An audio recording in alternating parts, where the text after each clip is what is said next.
Have a calm weather condition across the nation with the possibility of isolated weak rains somewhere near Mundemba. The highest temperature in the far north will be 20 degrees, 16 in the north and 18 degrees in the east region. The highest temperature in the south will be 25, 24 in the littoral and 15 degrees in the west region, with the southwest region having the highest temperature at 23 degrees.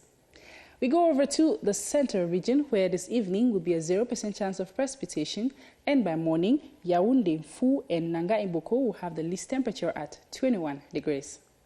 Over to the Adamawa region this evening is a 0% chance of rainfall, and by morning, Tiknye and Gaoundéré will have the least temperature at 15 degrees. Lastly, onto the northwest region this evening will be no rainfall in the entire region, and by morning, Bamenda and Fundong would have the least temperature at 12 degrees. Why not find time to go see what the Royal Museum of Mankon looks like? Thank you for watching and good night.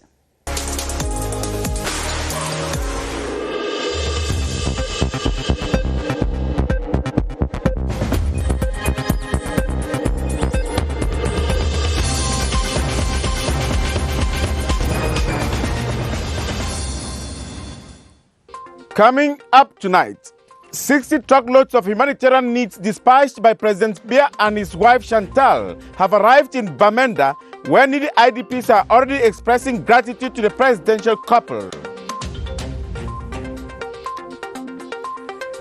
Cameroonians highly await their president's State of the Nation's address to them tomorrow, with peace and job creation topmost in their list of expectations. And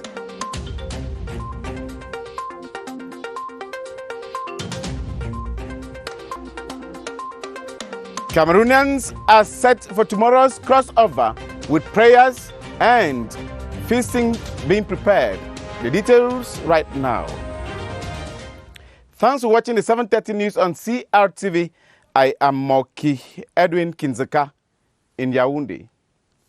60 truckloads of relief items dispatched by the presidential couple to some 40,000 IDPs in the northwest region have arrived in Bamenda. The humanitarian assistance convoy was welcomed by Northwest Governor Adolphe Lele-Lafrique, who called on the beneficiaries to make good use of the presidential largesse. Ngoninge Swaibu-Shari reports from Bamenda. This is the long queue of the 60 trucks transporting the various relief items sent to the internally displaced persons of the Northwest region by President Paul Biya and wife, Mrs. Chantal Biya. The relief items comprise foodstuffs, basic necessities, and pharmaceutical kits. Some of the internally displaced persons who were already anxiously waiting for the presidential largesse at the esplanade of the Northwest Governor's office expressed their profound gratitude to the presidential couple. Very, very happy because I know that the new year will be excellent because we are really having so many challenges. We thank you for everything that you have done in our life. We do not have food to eat. We don't have everything to use. Then he gave us things to use. I'm very, very happy. The Northwest Governor called on the beneficiaries to make good use of the relief items which will be distributed to them in the hours ahead. I'm just on behalf of the head of state asking them to make good use of those goods. They will be sent directly to the various headquarters of the division where the SU are already waiting to welcome them and distribute the goods to the population, the displaced population. The head of the humanitarian mission from the Ministry of Territorial Administration, Jean-Calvin Betare Baba, disclosed that a total of 40,000 internally displaced persons in the Northwest region will benefit from the largesse of the presidential couple. A program to reintegrate trainee ex-fighters under the National Disarmament, Demobilization and Reintegration Program has been launched in Boya amidst calls for the first graduating batch to be good ambassadors of peace and responsible citizens. Details with Fem Bonyayise in Boya. At At the announcement of the graduation of the first batch of trainees at the DDR Center in Boya, the joy in the hall was simply contagious as the trainees reaffirmed their commitment to peace and nation building through patriotic songs. Going by the authorities, the reintegration process which has been launched will be progressive and systematic for trainees who have been in the DDR Center for at least 7 months and have showed proof of good behavior. And for the reintegration process to be complete, the selected trainees of the first batch will be issued national identity cards and other documents which some of them might have lost during the crisis, with job placements already in sight. The representative of the Prime Minister, Madame Do Betha, sees the opportunity to call on the trainees to be good ambassadors of peace in the society, while reiterating the head of state's call for other fighters in the bushes to drop their weapons and join the fold. It's worth mentioning that the ceremony to launch the reintegration process was attended by a host of top administrative authorities. His Grace Andrew Nkea has been appointed as the new Archbishop of the BAMENDA Archdiocese. The announcement was made public at the Vatican today and relayed in BAMENDA by the Archbishop Emeritus of BAMENDA, Cornelius Fontem Esua. His Grace Andrew Nkea was Bishop of Mamfe Diocese before his papal appointment. Winston Lebga reports. The most Reverend Andrew. This is the big news that many of the Catholic faithful were anxiously waiting to hear after word had gone out that the now Archbishop Emeritus had an announcement. There is a list of 3 names sent to the Holy Father, and the Holy Father from that list of 3 names chooses one. The faithful are looking forward to receiving their new Archbishop and have had many kind words for the retired one. He's a good man, a faithful man, and a lover of people, and somebody I consider straight. He is representing the hierarchy of the church in the Archdiocese. So he is the authority of the Archdiocese of Bamenda. So as a lay faithful, if you don't follow your authority or give him the respect that he is, it's an error. The new Archbishop of Bamenda, Andrew Nkea, has also been appointed Apostolic Administrator of the Mamfe Diocese, where he was bishop prior to his new appointment, until the residential bishop is appointed. Pope Francis has also appointed Archbishop Emeritus His Grace Cornelius Fontem Esua Apostolic Administrator of Bamenda, while waiting for the newly appointed Archbishop to canonically take possession of his see. Cameroon's elections management body ELECAM considers 2019 as a year it improved its reputation among peer bodies in Africa and beyond. The chairperson of the electoral board of ELECAM, Eno Abrams Egbe, during their 4th ordinary session, said their know-how will be used to ensure credible polls during the February 9, 2020 elections. Beatrice Losamba reports. The body in charge of organizing elections in Cameroon claims success in all goals set this year running out. Our aspiration to always comply with the law, Republican ethics and professionalism started since assumption of duty within this august institution has been crowned with success. This is reflected in the different remarks and appreciations formulated towards elections Cameroon both by national and international observers. A great part of the year was dedicated to projecting ELECAM's reputation in organizing transparent, free and fair elections in the country. We were able to combine efforts, bridge differences and divergences among stakeholders of the electoral process and create a fraternal and ambitious synergy that shall serve the interests of our democracy and our population as a whole. Having established its high reputation in governing elections, ELECAM confidently braces up to its next challenge, that of successfully organizing the February 19 elections coming up in over a month's time. This will preoccupy electoral board members attending their 4th and last ordinary session of the year. Guidelines for ballot papers, campaign posters, the designation of party representatives and finalizing candidates lists is what's urgent now. President Paul Biya addresses the nation tomorrow. The traditional State of the Nation message evaluates progress and challenges in the year ending and unravels plans for the new year. Already, Cameroonians are expecting their president to address issues including peace building in troubled spots and youth employment. Beatrice Gum sampled their opinions for the 7:30 news. Different faces and different expectations on a common issue, the head of state's keynote address to Cameroonians on December 31. Many a Cameroonian think the problem in the northwest and southwest regions should be given pride of place. He should tell Cameroonians what plans he has in the domains of peace, in the domains of economy, in the domains of general development, health. One thing which is left is the full implementation of the recommendation of the major national dialogue. I'll expect that after his speech, Cameroonians can find reasons to reconcile and peace returning to the two regions. The bilingualism law should be reinforced on the field, the clergy says. I wish that our president invites the nation to deepen the meaning of bilingualism and multiculturalism.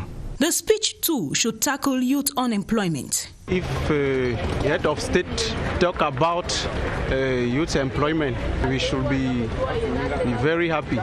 If youth are given employment, you will see that many things will go hitch-free in the country.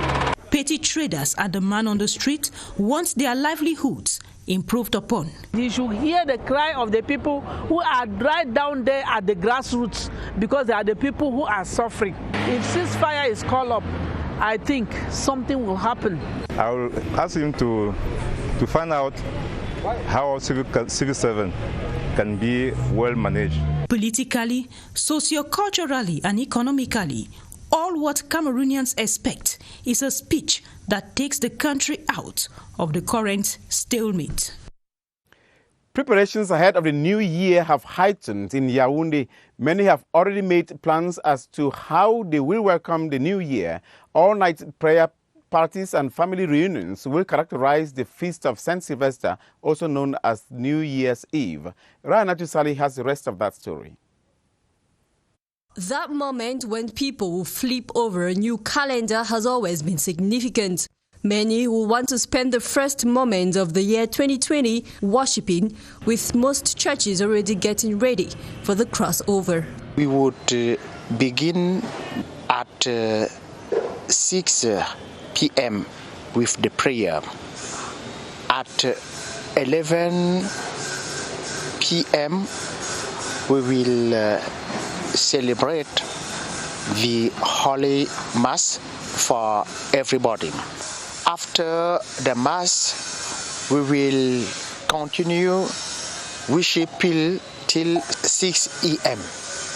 Others will want to throw a party to greet the coming of the new year. Tomorrow, things will be presented in three places. Near the pool, where we will certainly have an orchestra, at our restaurant VIP, and also on the 11th floor, where you can benefit a nice view of our city. Many would rather toast their glasses in popular joints like Carrefour Pakita in the Vogada neighborhood. I have to go maybe to a party with my friends. I have to drink, dance until early in the morning. We will be back, sleep in the house. The feast of St. Sylvester, or New Year's Eve, for this couple means hanging around family and sharing a common meal in the comfort of their home. Barely a day to the end of 2019, hotspots, restaurants and beaches are filled with Kribi citizens who prefer to witness the Passover night in such places. Polycarp RTV visited some of the hotspots in Kribi and sent in this report. New Year's celebration is in the corner, and the seashores of Kribi are saturated with friends and families who have come to commune with the inhabitants. Every year we try to make another things different in the town or in the city, but this year we prefer to come here because in front of beach is better, it's too calm. Different activities have been carried out in bars, restaurants and hotels adjacent to the seashores of Kribi in a bid to offer quality services to the customers and visitors. This investment along the beaches in the resource city of Kribi offer a variety of services. There are people who are singing, children are playing, and at the same time, they eat and drink in restaurants. These are services that are new in the history of the beaches of Kribi. As hours are dying down to minutes and finally to seconds, preparations for New Year celebration have gotten to an apex in the Ocean Division, especially along the seashores preferred by many. 2020 promises to be a year in which Cameroon's road network will be given a boost with the reception of some of the 60 roads and motorway projects under construction. Public Works Minister Emmanuel Nganu Jumise, during an evaluation meeting that ended this day, applauded the professionalism of contracting firms but warned defaulting companies against acts that are detrimental to established norms. Cynthia Saptola has the rest of that story. At the last meeting reviewing roads and motorway infrastructures in the northern and western network, project owners and contracting companies tabled a number of concerns affecting the completion of projects set for 2020. Some of those challenges included the late rains till November, the absence of compensations, and the release of allowances for the highways under construction. For other projects, like the Ring Road in the Northwest region, contractors reiterated their frustrations with works that have stopped because of the ongoing sociopolitical crisis. We had the project to do the rehabilitation of the Ring Road, Lot 1, which is Kumbundu Kambe Misaje, and Lot 3, which was Oku Nko Misaje. Oku Nko Misaje is finished. The work was done. Kumbundu Kambe Misaje, we were at 57% of work progress. Minister Emmanuel Nganu Jumise responded to these concerns by first congratulating project owners for their resilience and professionalism while guaranteeing that the ministry will endeavor to resolve administrative obstacles soonest. He also made several recommendations that should facilitate progress of work, such as the institution of monthly pay vouchers, a planning outlining the remaining tasks, and the application of a road contract monitoring engineer's guide. Interconnecting the Central African sub-region through optical fiber remains a priority to the National Steering Committee of the Central African Backbone Project, who have met in their 8th ordinary session in Yaoundé today. The meeting, chaired by the Minister of Posts and Telecommunications, Minette Libom Lilikeng, was to evaluate the projects, the implementation rate from 2016 to 2019, and draft a roadmap for 2020. Yoti Kalili Songe has the rest of that story.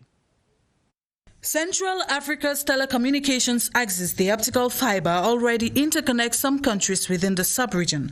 For example, from south of Cameroon to Congo and east of Cameroon to the Central African Republic, as revealed by these members of the National Steering Committee of the Central African Backbone Project meeting in their 8th ordinary session. The chair, Minister of Post and Telecommunications, Minette Libom Lilikeng, disclosed that out of 52 activities so far, 9 have been carried out, 14 are in the pipeline, and 9 others are scheduled for 2020. As of the end of 2019, the implementation rate of the project, which started in 2016, stands at 15%. Funded by the African Development Bank to the tune of about 11.9 billion CFA francs, the Central African Backbone Project seeks to develop Cameroon's digital economy, accelerate industrialization in the country, as well as increase the internet speed within the sub-region by 2021. The sum of 2,527 million CFA francs has been voted as budget for the Hospital Center for Applied Research, Endoscopic Surgery and Human Reproduction for the year 2020. This was during the 3rd ordinary session of the Board of Administrators of the Center that was held today in Yaoundé. The budget accelerates training and the purchase of modern equipment, as Staff Lady Enagakebi reports. The third ordinary session of the Board of Administrators of CRASE, the Hospital Center for Applied Research, Endoscopic Surgery and Human Reproduction, was reserved primarily for an examination and adoption of the draft budget for the year 2020. After a thorough scrutiny of the amount worth 2,527 million CFA francs, the board members unanimously voted in favor of the budget. We had some difficulties to achieve those objectives, so we had to highlight all those difficulties so that the policymakers, the board, can take decisions on those difficulties in order to help us to improve them this year.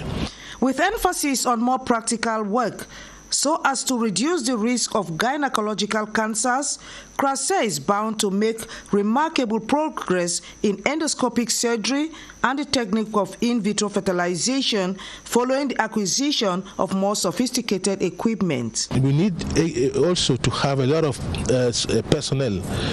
Medical staff should be raised. Training and the award of internationally recognized certificates on endoscopic surgery will kick off from February 24th to March 6th, 2020. 15 to 20 persons will be admitted each year. So far, 4 Chinese, 5 Ivorians, 1 Ugandan, 1 Zimbabwean, as well as others from Nigeria, Benin, and Cameroon have already secured a place for the upcoming training session. Our special 2019 review segment takes us to the 6 member states, Central African Economic and Monetary Community, CEMAC, where lots of improvements have been reported this year. Inflation has been controlled at about 3%, with economic growth rates increasing from barely 1% to about 2.7% in spite of the hostile socio-economic environment. Caroline Okeanoma reports that all of this was thanks to the leadership of President Paul Biya in the sub-region. It is hard to believe that in less than 24 hours from now, 2019 will just be history. But to the body of the Economic and Monetary Community of Central Africa States, CEMAC, under the chairmanship of President Paul Biya, 2019 has a lot to rejoice over. From the renewed commitment by leaders of the CEMAC region to accelerate sub-regional integration with the creation of the Economic and Financial Reform Program for Central Africa, dubbed PREF-CEMAC, to the convening of an extraordinary Heads of State Summit at the Unity Palace in November 2019 that birthed 16 resolutions aimed at creating a more resilient, stable, and prosperous community based on improved economic and financial performances of the sub-regional body since 2016. Under the chairmanship of President Paul Biya as CEMAC Executive President, the growth rate in the entire sub-region has improved from 1.8% in 2018 to 2.7% in 2019, with an inflation rate of 3%. Budget and external deficits within the CEMAC sub-region has also reduced considerably. Public debt is below 50% of the gross domestic product for the entire community. CEMAC member countries have also accelerated sub-regional integrating projects by identifying 12 integrating projects that consist of infrastructural projects, roads, digitalization, telecommunication networks linking member countries. Other reforms undertaken are the restructuring of the CEMAC banking system to encourage private investments, accelerate effective implementation of the free movement of people and goods, but most importantly, greater diversification of the CEMAC economies by reducing the dependence on hydrocarbons and developing their agricultural, forestry, or tourism potentials. The recent protocol agreement between the African Development Bank and BEAC for the effective operation of one financial market with a financial assistance of over 800 million CFA francs cannot be overlooked. Other achievements also include a common custom code and multilateral tax treaty and the possibility of a common currency are reforms geared at boosting the economy of the sub-region. To crown it all, the recent discussions at Libreville, Gabon, of the fusion of CEMAC and ECAS will only contribute in boosting bilateral and multilateral cooperations between the sub-regions under President Paul Biya's term of office. What an achievement for 2019. One of the flagship economic stories of the year, at least for West Africa, was the announced mutation to a new currency called the ECO to replace the CFA franc. The news was received with mixed reactions in Central African states that also use the CFA franc as legal tender. Charles Ebune reports on the changes envisaged by CEMAC leaders for the CFA franc. Yaoundé, Cameroon, November 22 this year, Central African Economic and Monetary Community leaders meet in an extraordinary session of the association. Amongst the resolutions in the 16-point final statement, a call for a profound reflection towards a new monetary policy. S'agissant de notre politique monétaire, concerning our monetary policy, it has ensured financial stability in our sub-region. However, we should be flexible for proposals for any reform. À toute proposition de réforme. A month on, their colleagues of the West African Monetary Union opt to mutate their common currency. Nous avons décidé. We have decided to reform the CFA franc with these three major changes. First, change of name from CFA to ECO. Du franc CFA à l'ECO. The currency expansion will replace the plus 7 decades-old French financial community with the removal of French officials from their governance scheme. I think the monetary zone has been extremely helpful to keep price stability. Affixed to the euro through the European Central Bank, the parity of the new money will be determined by the demand and supply of money in the financial market. The 50% of our external reserve that has been stocked into the French Treasury account will be no more. The quarrel over a new legal tender in Central Africa will be over when public opinion will understand that productivity lords over currency sovereignty. And joining me is Clarice Arita Kang, who comes back on one of the positive issues in the sub-regional agenda, progress made in the harmonization process between ECAS and CEMAC. Hello, Clarice. Hello, Moki. Good evening. You say there's some good news here.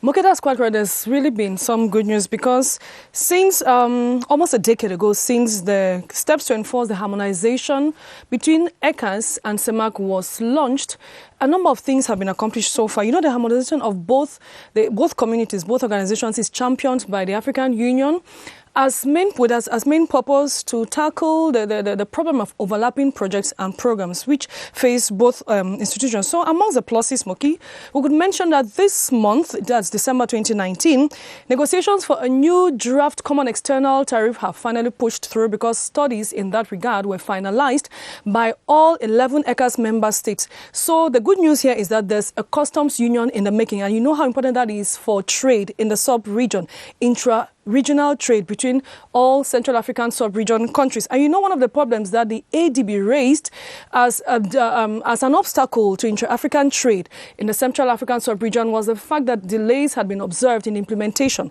of a common external tariff. So with that in place, a customs union is in the making. And we could equally mention amongst the pluses, Moki, still talking about trade, is that you know that there were separate free trade zones in both ECAS and CEMAC.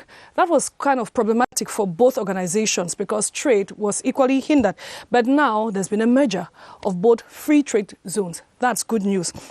I will quickly talk about progress that has been made in the harmonization of the institutional framework of the common regional economic community, because it's been problematic, the institutional framework.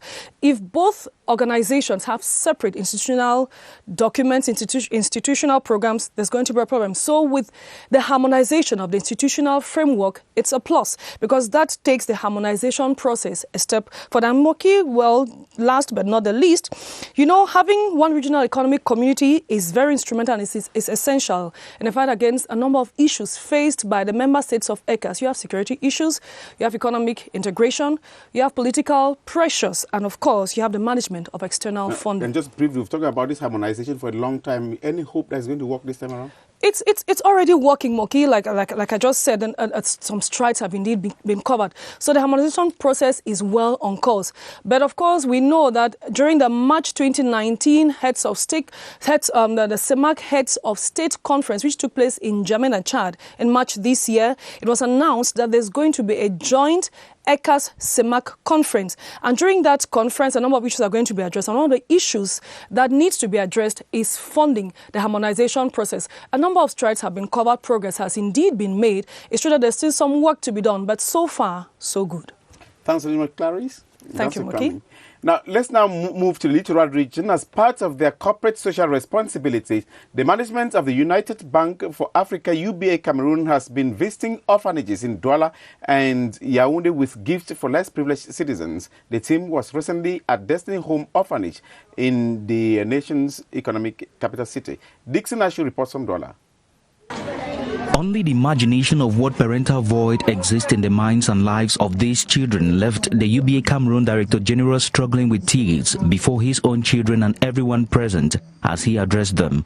However, filling this void and making sure the children feel loved during this period of merrymaking is their primary mission to Destiny Home Orphanage. I'm blessed to have 6 children.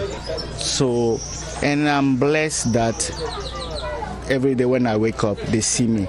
And the children that don't see their father, they don't see their mother. Can you imagine their suffering? Thank heaven, Mama Ella, a Liberian who during a mission to Cameroon found love, was humbled by the children's cry for help 15 years ago. Her family has been at their best to bring to the children only the best, and more of just the best has been brought here this time by this multitude of Santa Clauses from UBA Cameroon. To be frank, I was not really expecting all of these gifts, but I'm really, really grateful that they can think about us and bring tremendous gifts for the children, food. I mean, we have food for a long time. We are bankers, but before being bankers, we are humans. Within our corporate social responsibility, we are entitled to give back to the community, because all what we owe belongs to the community. It has been given to us by the community. Without the community, what would be UBA Cameroon? This surprise visit follows a week before in Yaoundé, where the children of another orphanage received the UBA Christmas trail in the same splendor. And these are not just isolated cases. We have been before that in an orphanage in Yassa, where we took upon us to pay even the school fees of the kids, and we paid also the salary of the teachers. You remember last week, we were giving books to a college in the place where we gave more than 500 books. This year the motive is to extend the festive smile to every child without exception, and UBA this far have made the best impression. The management say they are ever ready to bring assistance to the less privileged whenever, wherever. The board chair of Chana's Assurance, S.A. Maurice Katanga, has presented a balance sheet of the company's activities for 2019, attributing its success to the professionalism and hard work of the staff and partners. He was speaking in Douala during an event to thank partners and encourage the personnel to continue working for the growth of the insurance company. Details with Mercy Asho. They pride themselves as a leader in the insurance industry in Cameroon and will stop at nothing in evaluating the road covered in 2019 before tracing the way forward in 2020. Chana's Assurance, thanks to its commitment to its clients, is today a big player in the insurance industry, according to the board chair, Mr. Maurice Mutanga, who disclosed during a ceremony that 2019 saw the appointment of a new team with Mr. Aguo Lyons as Director General and his deputy, Mr. Henry Bayouak. This meeting was to wish greetings for the personnel. We have seen what has been done during 2019. We expect to get the place which was the place of Chana's many years ago. That means the first, we were the leader. The board chair equally saluted Chana's Assurance's efforts to obtain an ISO certification towards quality management system, a job which the insurance company invested time and money with the help of its personnel, as well as the promotion of its image or trademark at different exhibitions. Aside the personnel and partners of Chana's Assurance, the event also witnessed the presence of clients and officials in the Ministry of Finance, who intend to make the year 2020 a year of innovation and professionalism. Committee heads for the organization of the 2020 African Nations Championship redouble efforts and intensify preparations ahead of an imminent visit of a CAF delegation. That was the Sports and Physical Minister, Professor Narcis Mwale-Kombi, speaking during a preparatory meeting in the nation's capital today. Bodin Sama reports. Cameroon's successful organization of the 2020 African Nations Championship passes through adequate preparations and follow-up, reasons why Sports and Physical Education Minister Professor Narcis Mwale-Kombi, during Monday's meeting with the different commission heads, had to re-emphasize on the need to make the competition unique. After a review of what has been done so far by the different commission heads, Minister Narcis Mwale-Kombi called on the tournament committee to work closely with the Cameroon Football Federation and heads of the different competition sites and actively prepare for the next CAF inspection visits to Cameroon and to suggest any proposal to make the competition successful. We are not on the beginning of our main work. We have to meet a lot of prospects. And we have started, so in few weeks we will be able to tell who are with us in this challenge. To the technical committees, they were urged to continue working closely while taking into consideration recommendations. For the mobilization committee, they should work with the National Civic Service Agency for the recruitment of young volunteers for the tournament, as the local organizing committee is expected to visit the competition sites in Douala on January 2 and the Boya and Limbe competition sites on January 3, 2020. And that ends the 7:30 news. Join Romero Chese at 8:30 for the news in the French language. I am Moki Edwin Kinzka in Yaoundé. Thank you for watching.